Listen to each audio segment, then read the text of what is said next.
there's this like buzzword going around, right? Alignment seems to be this buzzword that just kind of popped up out of nowhere. It seemed to have come out of left field, and everyone is using it in a good way, with at least good intentions. But like, what exactly is alignment? You see, a lot of us think alignment means we got some type of secret, we got some type of Morse code clue that told us to do this, and then the stars, came together to allow us to do it. And that's exactly what it means. It means that everything is working in your favor for you for this. Now, this is the thing about alignment. You do not need alignment to start. A lot of us presume that everything must make sense. Everything must be explicitly explainable in the beginning. And a lot of times alignment doesn't look like that. In fact, a lot of times alignment will look off because you are focusing on a new level with your current mindset. You're focused on a new level with your current framework and point of reference and experiences. So say for instance, you're going here, right? If your point of reference is here, this is going to look misaligned, right? It's going to look like it's impossible that this is where I'm supposed to be going because your ceiling is below this floor. And when your ceiling is below the next level floor, obviously it should be, because that's literally what steps are.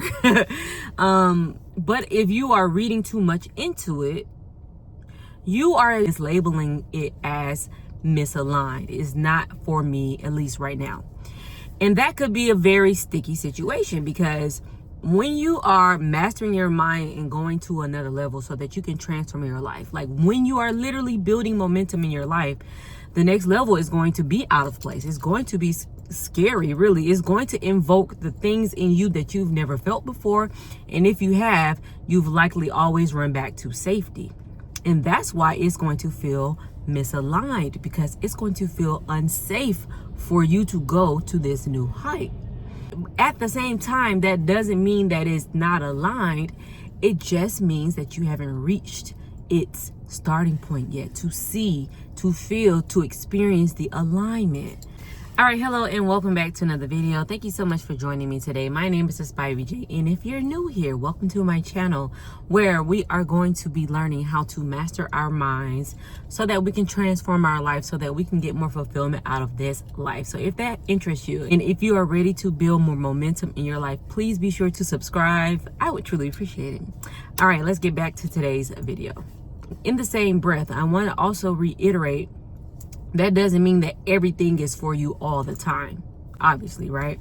So how do you, from your point of reference, from your point of, how do you for yourself decide when something is aligned and is meant for you to go towards, even though you have no experience, and your nervous system and your literal brain wants to keep you safe and stop you, so it excuses you as much and often as possible until you give it enough evidence that where you're going is safe. So that's like the beautiful package A. But package B literally isn't for you. It's misaligned with where you're going, but it also is a new route. So it also feels just as unsafe. You have just as much doubt and fear as you do for package A. So what's the difference? How do you know?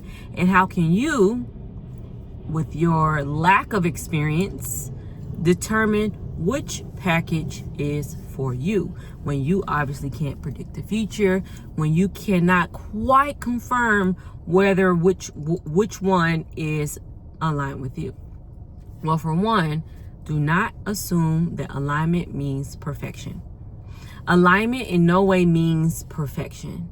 Alignment does not mean that you won't stumble. Alignment does not mean that you won't hit roadblocks. Alignment does not mean that you won't have to up level your communication skills, your skill set in general. In fact, that's probably exactly what you need to get to that level. So don't let those things confuse you and make you think, oh, this is too difficult, or this is out of my comfort zone. It must not be in alignment with what it is I should be doing. This is when you have to tap into that intuition of yours. This is when you have to tap into the part of you that sometimes may not seem logical when you explain it, right? And so I can say tap into your intuition, but I'm also the type, I am part that, and I'm also like, okay, but what are the tools to tap into your intuition to know when something is aligned or not, when both feel the same way? All right, so if you are interested in tapping into your intuition, it's really 3 simple steps, right? I'm not saying I'm going to go into a deeper framework, but if you want to use the tap into your intuition, I want to quickly explain what that's going to require. You're going to have to first know how to quiet your nervous system. When you do that, you can then move on to the next step, which is learning to feel the body's signals, right? This is semantic work that you're going to be doing. And then will you be able to ask yourself the question about who your 10-year self is and what do they want. When you ask yourself that question, that's pretty much going to answer if the decision you're deciding on is aligned or not. So the difference between the 2 decisions is one is true misalignment and one is the discomfort of growth. All right, so imagine you're at a crossroads. The right path is a decision that's truly misaligned with who you are.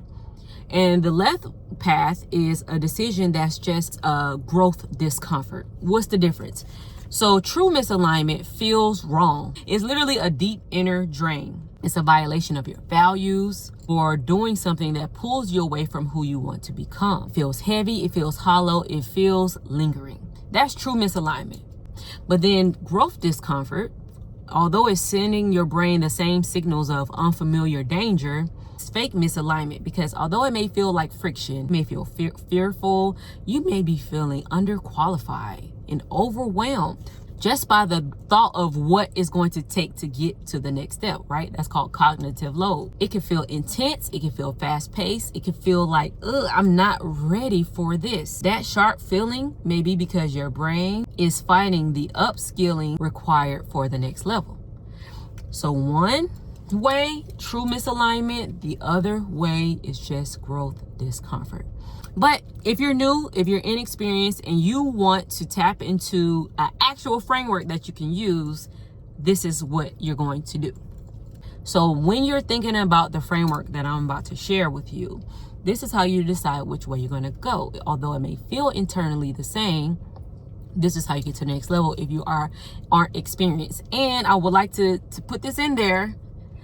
This is also how you build self-trust, because the more you tap into making decisions that are aligned, the more you trust yourself to do so, which means you can make more decisions quicker and better, more qualified decisions. All right, so the framework is essentially, first you need to start with the mindset shift. You're going to need to decouple experience from potential. Those are 2 different things. Remember that lack of experience is just an educational gap. It's not an alignment flaw in of itself. You can always learn, but that doesn't mean it's misaligned just because you don't know. You always are going to be starting before you're ready anyways. So now that you have what that mindset shift is necessary, then you need to move into the anchor, right? What's the alignment anchor that's going to hold you down? Ask yourself this question: is the outcome aligned even if the process is unfamiliar? Remember, the destination of where you're going needs to match your vision. The destination, not the journey. The scary intermediate journey that you're going to go on, think about it as just like you making a payment on a toll